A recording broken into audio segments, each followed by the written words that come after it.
Si je me tais, oh j'apprendrai à écouter la voix du bon berger. Quand je l'entends, oui je comprends qu'il a payé pour ma liberté.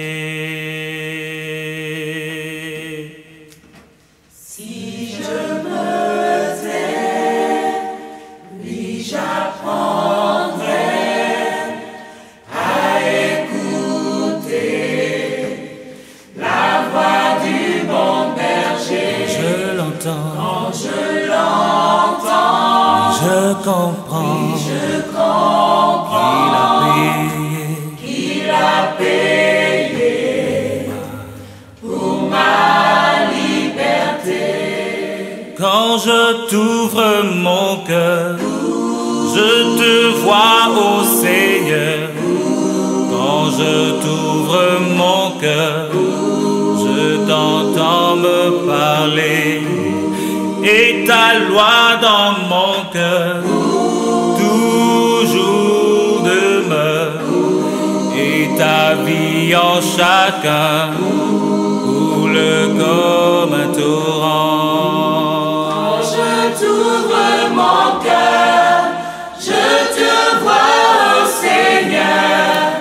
Quand je t'ouvre mon cœur, je t'entends me parler. Et ta loi dans mon cœur toujours demeure. Et ta vie en chacun, et ta vie en chacun coule comme un torrent. coule.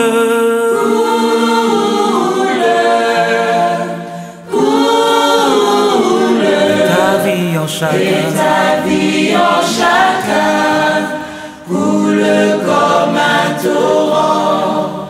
si je me tais, oui j'apprendrai à écouter la voix du bon berger.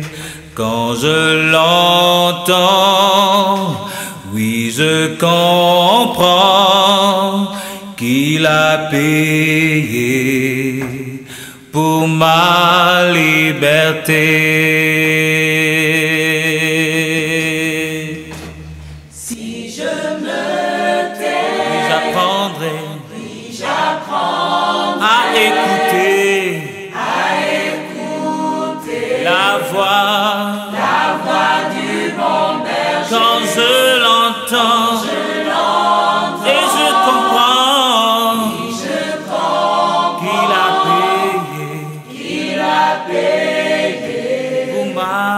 pour ma liberté.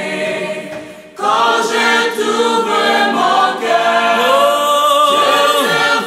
je te vois, au Seigneur. quand je t'ouvre Je t'entends me parler.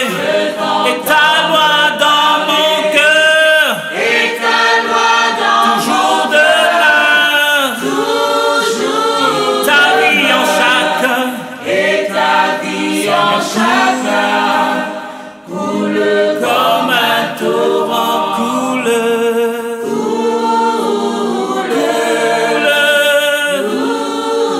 Ta vie en chacun, et ta vie en chacun coule comme un torrent. coule.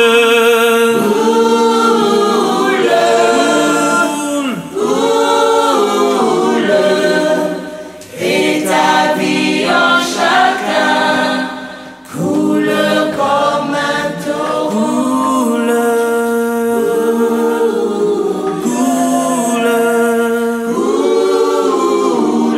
Ta vie, Et ta vie en chacun coule comme un torrent. coule, coule.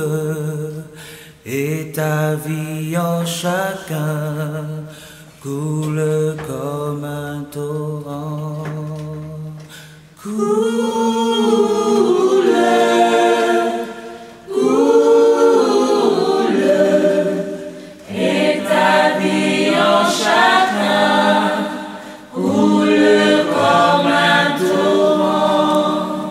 et ta vie, ta loi dans mon cœur coule comme un torrent.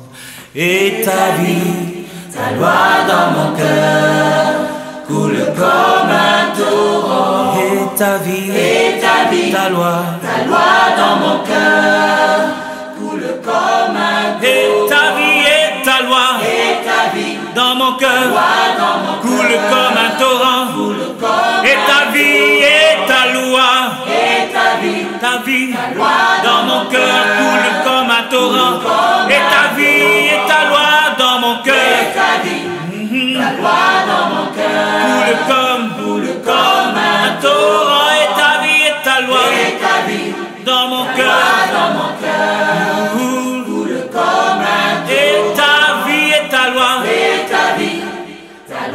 dans mon cœur coule comme un torrent.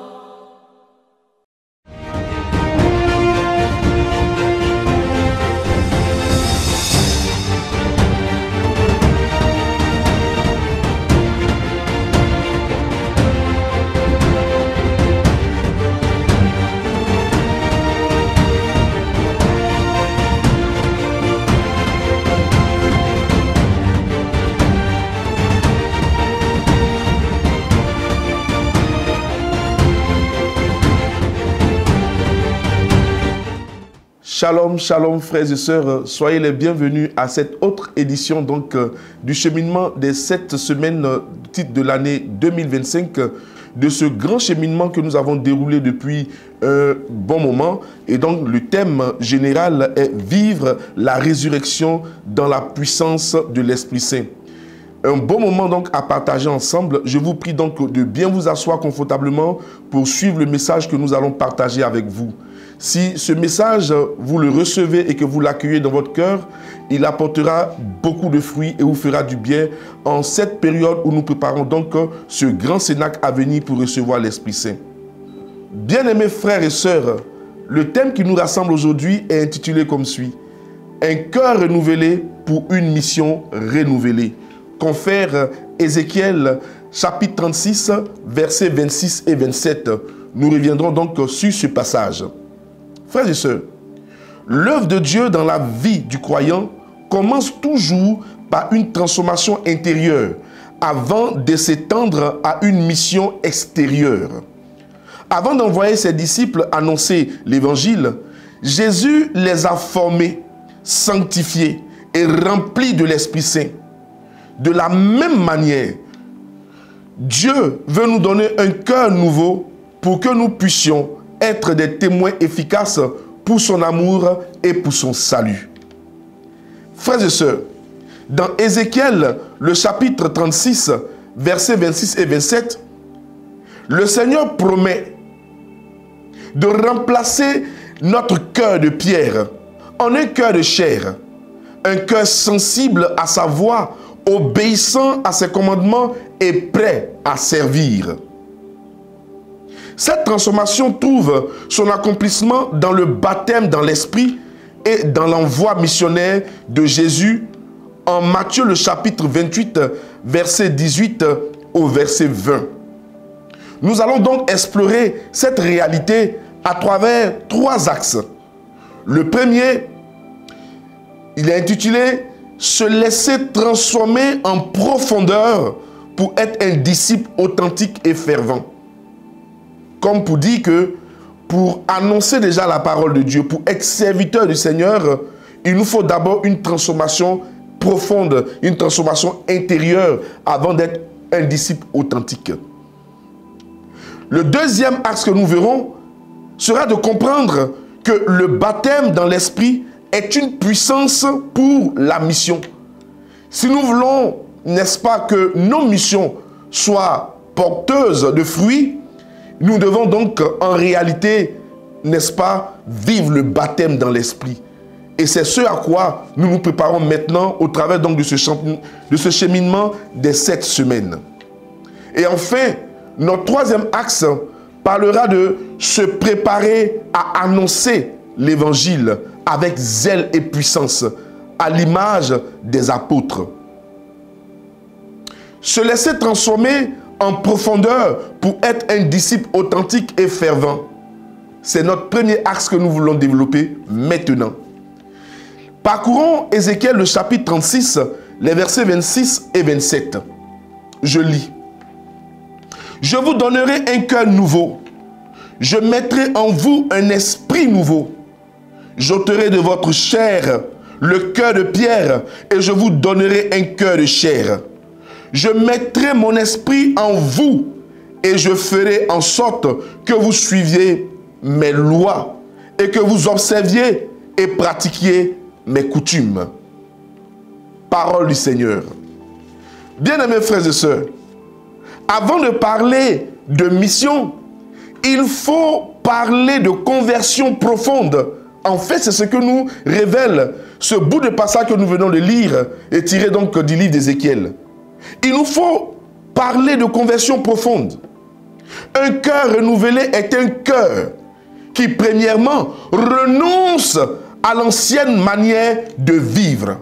Mes amis, nous ne pouvons pas prétendre nous laisser renouveler dans notre être intérieur et vouloir nous attacher à notre mode de vie ancienne. Oui, nous ne pouvons pas donc prétendre nous laisser transformer par le Seigneur durant ce cheminement, sans pour autant daigner fuir le péché, daigner fuir le vieil homme. Oui, 2 Corinthiens le chapitre 5, le verset 17 nous dit en substance, oui, nous sommes désormais une nouvelle personne en Jésus-Christ. Les choses anciennes sont passées et nous sommes maintenant dans les choses nouvelles en Christ. Il te faut abandonner ta mauvaise vie. Il te faut abandonner ton ancienne vie, cette vie de pécheur, cette vie d'hypocrite, cette vie de dureté de cœur, méchanceté de cœur, où se mêlent et s'entremêlent tous ces sentiments mauvais, tels la haine, la rancœur, les jalousies, et j'en passe.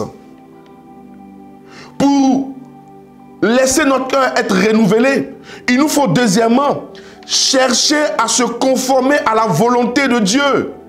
Oui, il nous faut chercher à nous conformer à la volonté de Dieu, comme nous le recommande Paul en Romains 12, le verset 2. Nous devons chercher la volonté de Dieu. Dans notre marche de tous les jours, discerner la volonté de Dieu. Nous sommes engagés dans une voie, dans une marche où notre volonté ne devrait plus compter. Et seule la volonté de Dieu devrait être mise en lumière, en exergue. Moïse a dit qu'il ne pouvait pas entrer dans le désert sans que Dieu n'y entre avant lui. Comme pour dire qu'il veut se laisser éclairer par Dieu. Il dit, nous n'entrons pas dans ce désert sans toi. Seigneur, montre-nous ta gloire. Moïse avait besoin de voir la volonté de Dieu, de saisir cette volonté et de se laisser conduire par cette volonté. Jésus lui-même disait en Jean le chapitre 4 que sa nourriture à lui, c'est de faire la volonté de Dieu. Il compare cette volonté à la nourriture qui est pour nous un élément vital, un élément essentiel à notre vie sur terre.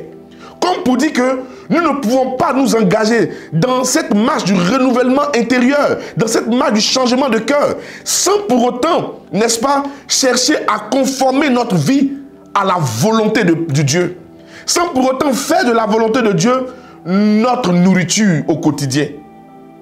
Frères et sœurs, le travail que tu cherches, à travers beaucoup d'actions que tu mènes, des coups bas, à travers la corruption, à travers, n'est-ce pas, il va dire des pots de vin. Est-ce que c'est la volonté de Dieu? Le mariage dans lequel tu veux t'engager à tout prix, quelle que soit la manière, est-ce que c'est la volonté de Dieu? Voici tant de questions que nous devons nous poser, frères et sœurs, pour tendre vers, n'est-ce pas, la volonté de Dieu, ou du moins chercher à nous conformer à la volonté de Dieu. Et troisièmement, oui, un cœur renouvelé est un cœur qui désire grandir dans la sainteté et l'obéissance. Jean 14, verset 15. Si ton cœur veut être renouvelé, ou du moins, si tu veux un renouvellement intérieur profond en ton cœur, il te faut grandir dans la sainteté. Il te faut grandir dans l'obéissance. Oui, bien-aimés frères et sœurs, il est important pour nous de rechercher les voies de la sanctification. Il est important pour nous d'emprunter les voies de l'obéissance et de l'humilité. C'est à ce prix, mes amis, que nous verrons l'action de Dieu opérante et de manière concrète au cœur de nos vies, dans les profondeurs de notre être. L'histoire de Saint Augustin illustre bien ce point. Cet homme, d'abord esclave de ses passions, a vécu une profonde conversion après une lutte intérieure intense. Vous le savez, Saint Augustin, il aimait les choses du monde. Son cœur était profondément attaché aux choses du monde. Donc après une lutte intense, une lutte intérieure très intense, il a donc été touché et il a reçu une profonde conversion. Son cœur renouvelé par Dieu a fait de lui, Saint Augustin, l'un des plus grands défenseurs de la foi chrétienne. C'est pourquoi, mes amis, si nous voulons être à l'image de Saint Augustin, défenseur de l'évangile, défenseur de la foi chrétienne, si nous voulons être des prédicateurs, des serviteurs, des servants de Dieu dans notre milieu de vie, si nous voulons être des témoins vivants, témoins authentiques au cœur de notre environnement, il nous faut nous aussi passer par ce renouvellement intérieur et profond. Frères et sœurs, je voudrais maintenant, mes amis,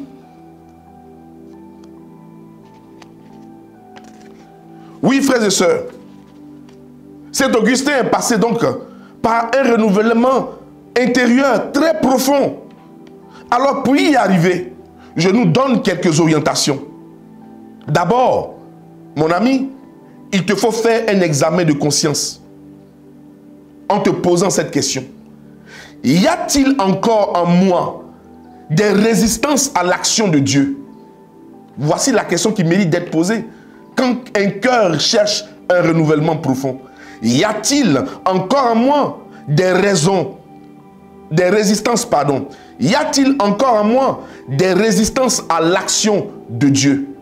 Voici donc une question qui mérite d'être posée quand nous recherchons, n'est-ce pas, une transformation intérieure. Parce qu'en réalité, il peut exister dans nos vies, il peut exister certains domaines de nos vies, certaines zones de nos vies qui résistent encore à l'action de Dieu. J'entends dire certaines personnes, oui, Seigneur, si c'est le côté du travail, je me mets à fond. Je vais travailler de sorte à ce qu'on sente que toi, Dieu, tu es au cœur de mon travail. Mais en ce qui concerne mes relations humaines, Seigneur, enlève pour toi dedans. Parce que celui qui me provoque, je le blesse. Voilà. Le seul, ou bien celui qui va prétendre résister avant moi, je le clash. Ça seulement, Seigneur, enlève pour toi dedans. Et ça, c'est des zones de nos vies qui résistent encore à l'action de Dieu. D'autres également auront d'autres zones de leur vie, d'autres espaces de leur vie qui résistent à l'action de Dieu. Oui, ce peut être dans les sacrifices à faire, les privations à faire. Nous devons donc nous poser cette question pour discerner et déceler les zones de nos vies qui sont encore, n'est-ce pas, je vais dire, résistants à l'action de Dieu. Deuxièmement, comme application, frères et sœurs, il nous faut laisser l'Esprit Saint nous purifier par la prière, la parole de Dieu et les sacrements. Voici trois éléments qui, ma foi, nous aideront à purifier nos vies. Frères et sœurs, ne laissons pas l'Esprit Saint dans nos vies comme une personne qui n'a du tout rien à faire. Bien au contraire, elle voudrait agir, il voudrait agir. L'Esprit Saint voudrait agir dans nos vies. Donc, laissez l'Esprit Saint nous purifier. Mais à travers quoi? À travers notre attachement à Dieu dans son intimité, c'est-à-dire la prière. À travers notre plaisir que nous prendrons à lire la parole de Dieu et donc notre attachement à la parole de Dieu. Nous devons laisser l'Esprit Saint aussi nous purifier à travers la pratique des sacrements dans l'Église. Oui, il nous faut pratiquer les sacrements dans l'Église. Le sacrement, je veux dire, de l'Eucharistie, le sacrement de la confession, des sacrements très importants qui donnent aux hommes, aux croyants, de se laisser purifier, transformer par l'Esprit Saint. Enfin, dans le mode d'application, pour laisser, n'est-ce pas, bénéficier de la transformation intérieure, il nous faut cultiver une vie de disciple authentique par l'humilité et par l'amour. Quand on parle de disciple, cultiver une vie de disciple, c'est en réalité apprendre, n'est-ce pas, à appliquer un certain nombre d'exigences. Apprendre à être rigoureux dans sa marche avec le Seigneur. Quand on a décidé d'emprunter telle voie avec le Seigneur, il faut mettre tout en œuvre pour non seulement respecter cet engagement et arriver enfin au bout de cet engagement. Nous avons beaucoup de chrétiens qui prennent des décisions, des engagements, qui ont décidé de marcher à la suite du Seigneur, mais avec aucune discipline, aucune rigueur. Et vous les voyez comme des arbres qui flétrissent rien qu'à l'approche du soleil. Oui, frères et sœurs, il nous faut absolument une transformation intérieure. Après cette première étape, abordons le deuxième axe de notre partage qui nous invite au baptême dans l'esprit. Le baptême dans l'esprit, une puissance pour la mission.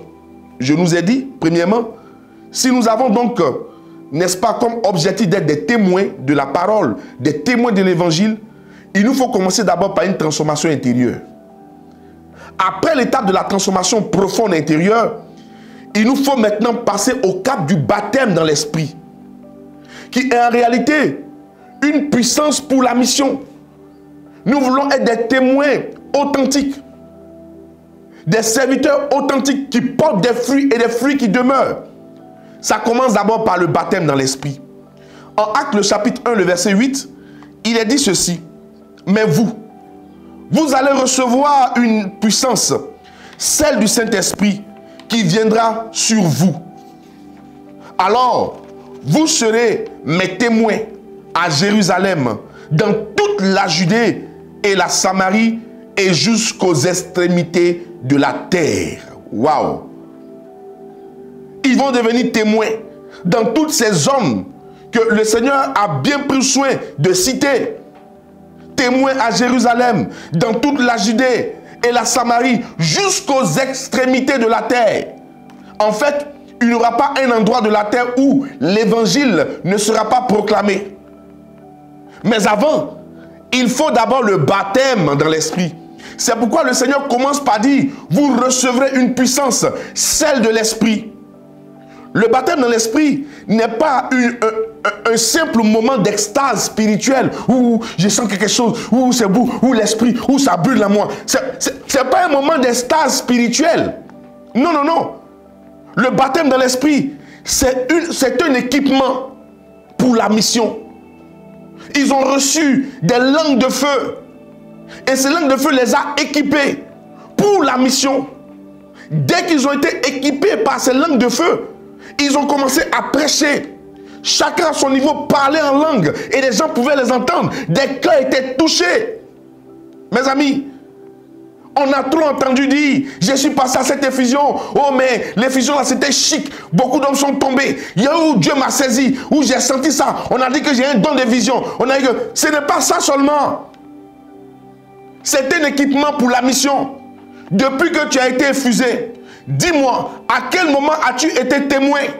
Et quels sont les fruits de ton témoignage de l'évangile dans ton milieu de vie? Dis-le-moi. Frères et sœurs, l'Esprit Saint, en réalité, nous rend courageux. Il nous rend courageux et zélés pour annoncer l'évangile. Vous pouvez le voir en 2 Timothée, le chapitre 1, le verset 7.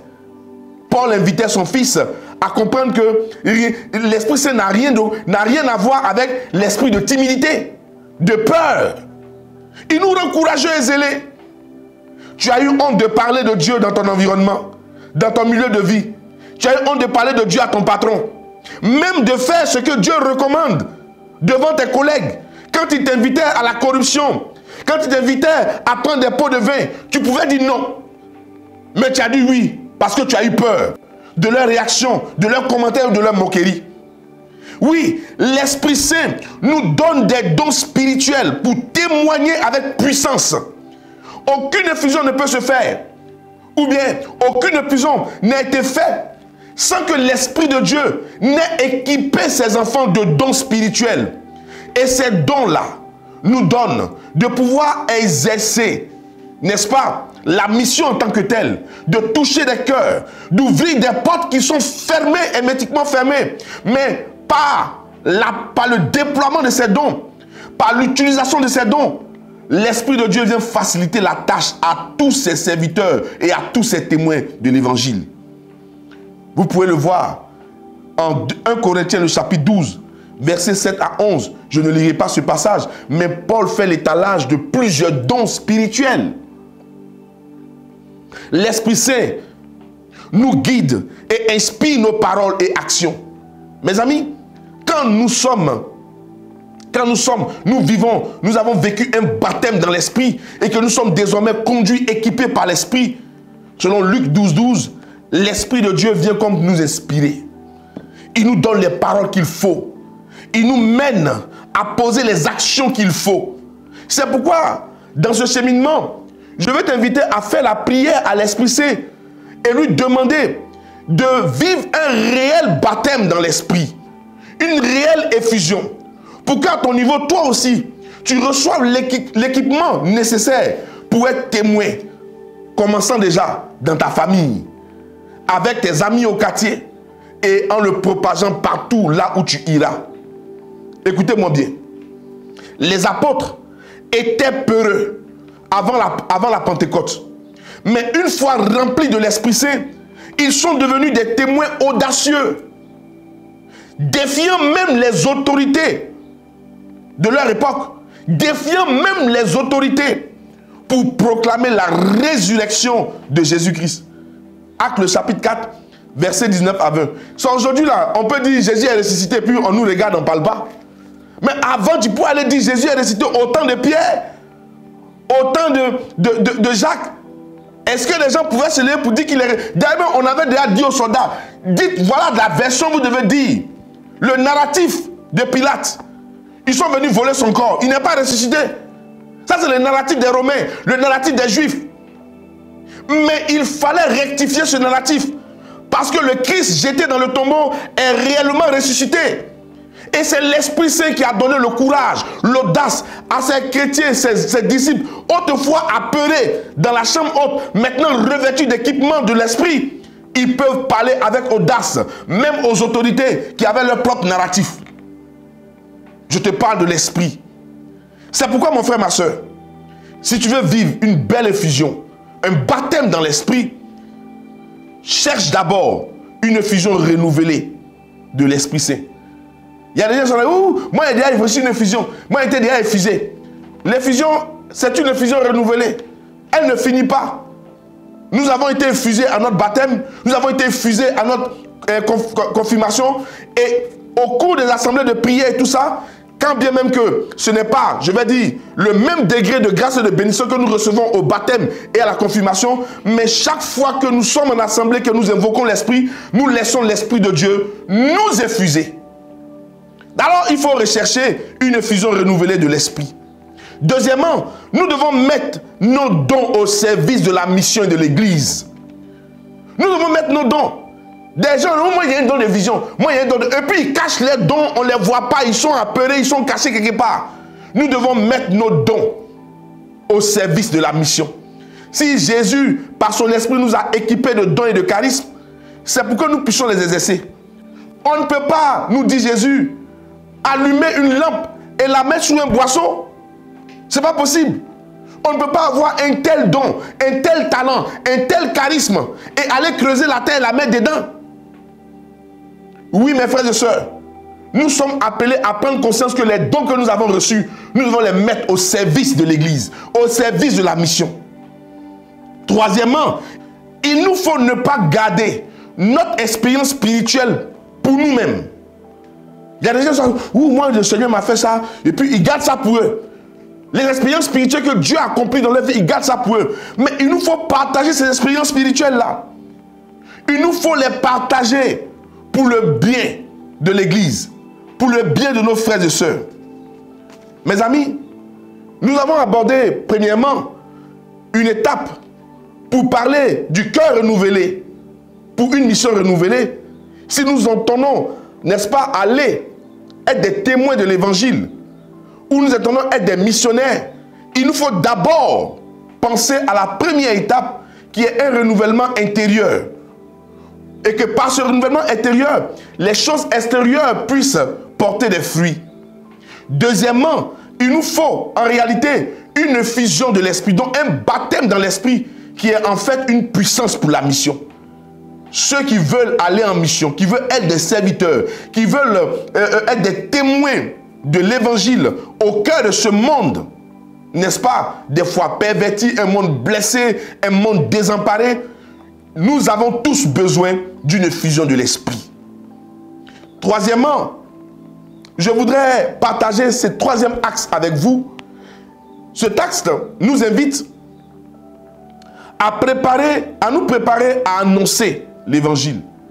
Donc, se préparer à annoncer l'évangile, mais à l'annoncer avec zèle et puissance, à l'image des apôtres, nos dévanciers.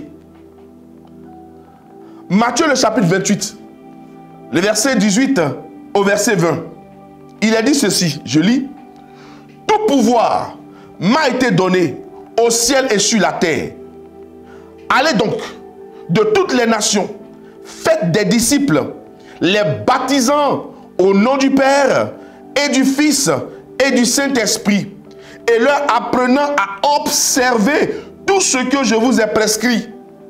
Et moi, je suis avec vous tous les jours jusqu'à la fin du monde. » Parole du Seigneur. Mes amis, ce texte est clair. C'est l'appel missionnaire du Christ. C'est un texte clair. Cet appel nous envoie dans toutes les nations. Le Seigneur nous envoie dans toutes les nations. Nous devons faire des disciples, pas juste des convertis. L'effort est encore grand. La mission est encore grande. Il ne s'agit pas seulement de faire des convertis, mais de faire des disciples. Il y a nuance. Nous devons faire des convertis, mieux des disciples. Frères et sœurs, nous allons en mission. Cette mission de Jésus qui est claire, il nous promet sa présence et sa puissance pour accomplir cette mission. Que c'est beau. Nous ne sommes pas seuls. Nous sommes accompagnés par le Maître. Il est avec nous. Il est avec nous. Il ne nous abandonne pas. Il marche avec nous. Non seulement il nous équipe, il nous envoie dans des contrées pour annoncer l'évangile, faire des disciples. Mais il dit, pendant que vous serez en train de le faire là, moi, je suis avec vous tous les jours jusqu'à la fin des temps. Oh là là. Mes amis, prenons l'exemple de Saint François Xavier. J'aime ce saint. Saint François Xavier, missionnaire infatigable.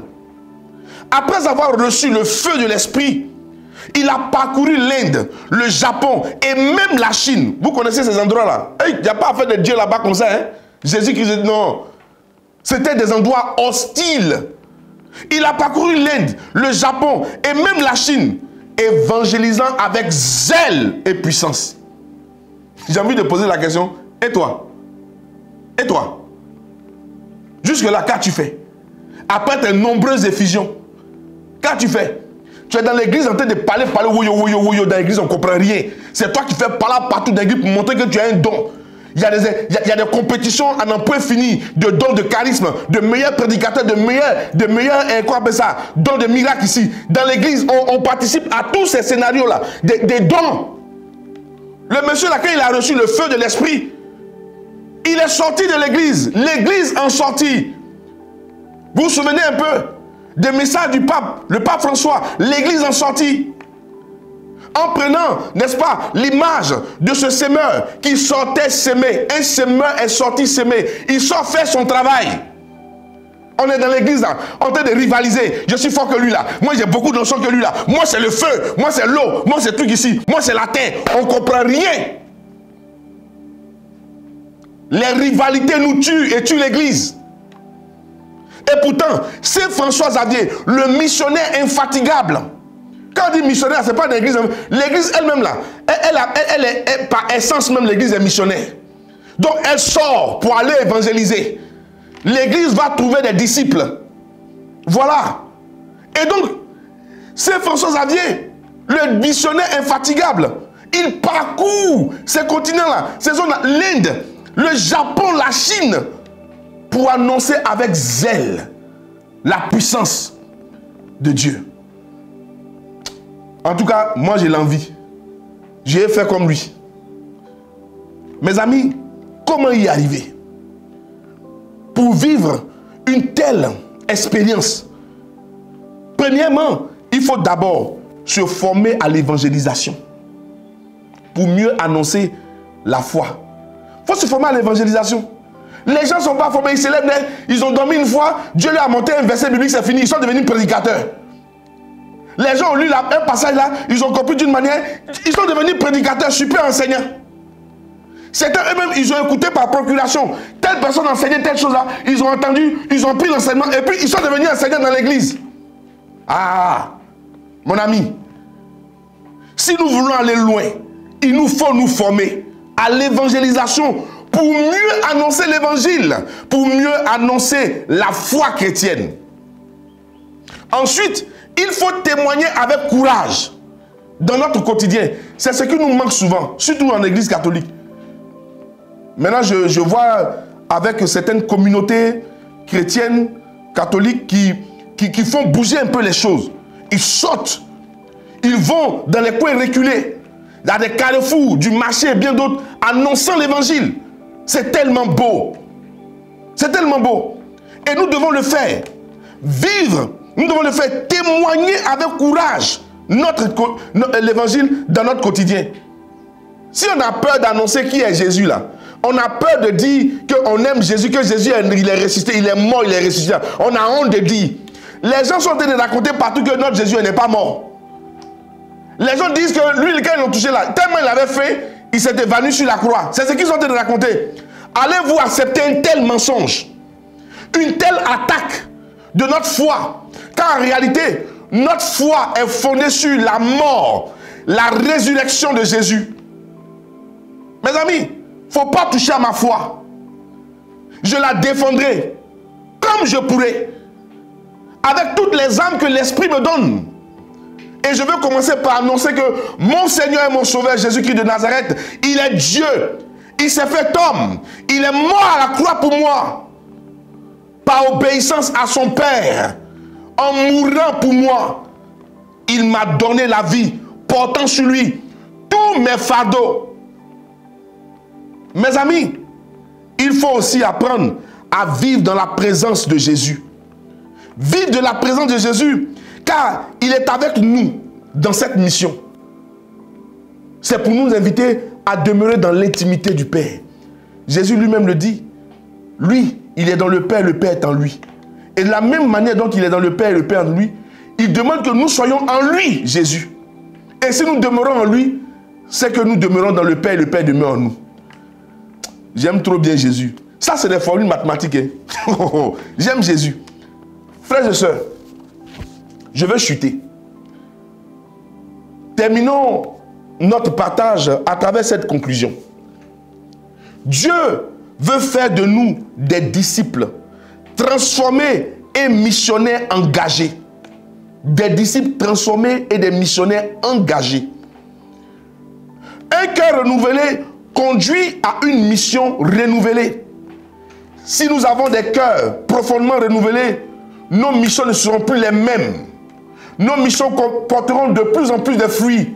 Nos missions porteront davantage de fruits et de beaux fruits. Nous devons prier. Demandons à Dieu de changer notre cœur pour être de véritables disciples. Supplions l'Esprit Saint de renouveler en nous le feu de la Pentecôte. Prions pour être des témoins audacieux, prêts à apporter la bonne nouvelle partout. J'ai entendu un gars qui dit on est partout, partout, partout. Partout, partout. Non, on doit être partout, partout pour annoncer l'évangile. On doit être partout, partout pour annoncer la bonne nouvelle. Que l'Esprit Saint nous renouvelle et fasse de nous des apôtres du Christ dans notre génération. Que Dieu vous bénisse. Nous donnons rendez-vous la semaine prochaine avec un autre prédicateur pour un autre temps, n'est-ce pas, d'édification, d'enseignement.